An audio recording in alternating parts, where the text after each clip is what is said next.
Le personnel féminin de la mairie de Commet, des conseillères communales ainsi que des représentantes des différentes couches socio-professionnelles sont à l'honneur ce jeudi 20 mars 2025.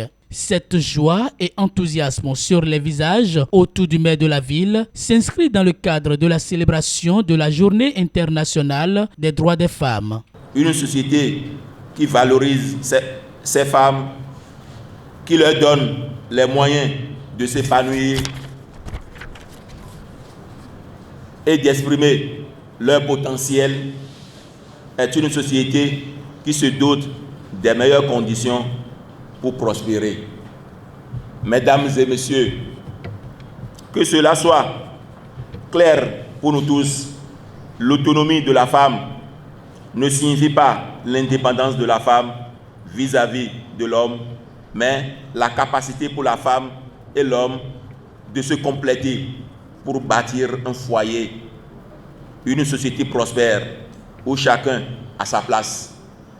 Il n'est pas non plus question de créer des camps antagonistes, inutiles, mais plutôt une complémentarité entre la femme et l'homme. Des conseils qui ne sont pas tombés dans des oreilles de sourds. À cette occasion, les femmes n'ont pas tari de mots pour apprécier à sa juste valeur l'initiative. Quand on parle d'autonomisation, pour la femme, c'est une longue marche parce que la femme naît sous l'autorité d'un père, sous la coupole de qui elle grandit, puis elle va en mariage et reste sous l'autorité d'un homme.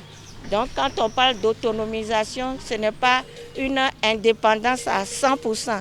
C'est une marche au cours de son éducation, au cours de sa formation, pour que tout au moins, elle ait ce que j'appelle la moitié du chemin, c'est-à-dire être capable de se prendre en charge son foyer sans attendre quelqu'un d'autre. Dans l'égalité, ce n'est pas qu'on demande à avoir le même titre que l'homme, mais plutôt le droit que l'égalité dans les partages. Si il va falloir partager les héritages, l'homme prend une part, la femme prend la même part.